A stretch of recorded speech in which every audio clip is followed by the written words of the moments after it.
AD is in his prime. If he ends his career, in my opinion, he will be the most talented player to end his career without an MVP or a Defensive Player of the Year. He needs to be in that conversation this season.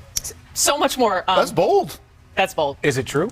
This bold statement from Richard Jefferson has ignited a fascinating debate about Anthony Davis' legacy. Is it really possible that a player with his skill set could finish his career without one of these prestigious accolades? Today, we'll dive into why Jefferson believes this could happen, and what it says about the way we judge greatness in the NBA. Anthony Davis, or the Brow, has been a force of nature since entering the NBA. With a combination of size, agility, and a skill set that few big men have ever possessed, he's dominated both ends of the floor. But despite his undeniable impact, his trophy cabinet is notably missing two of basketball's highest individual honors, the MVP and the Defensive Player of the Year DPOY awards. Let's be clear, Davis' numbers and accolades are impressive by any measure. He's an NBA champion, an 8-time All-Star, a 4-time All-NBA first-team selection, and a 4-time All-Defensive first-team selection. Yet, with all of this, Jefferson's words hit hard. Why? It forces us to ask the difficult question, why hasn't Anthony Davis won an MVP or a DPOY yet? Is it the injuries? Is it the era he's playing in? Surrounded by generational talents like Giannis Antetokounmpo, Nikola Jokic, and even his own teammate LeBron James? Or is it something deeper about how these awards are given?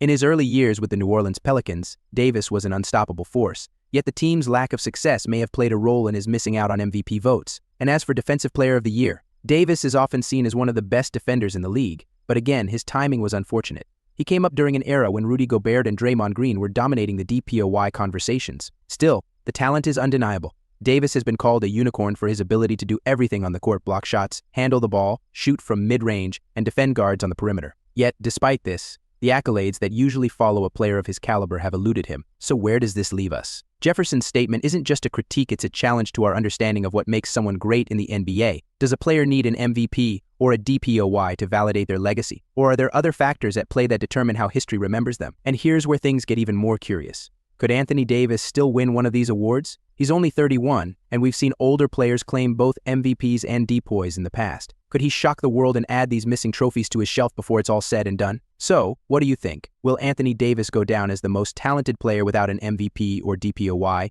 Or is there still time for him to rewrite the story? Let us know your thoughts in the comments, and don't forget to subscribe for more deep dives into the NBA's biggest debates. Keep watching, because when it comes to Ad's legacy, the story is far from over.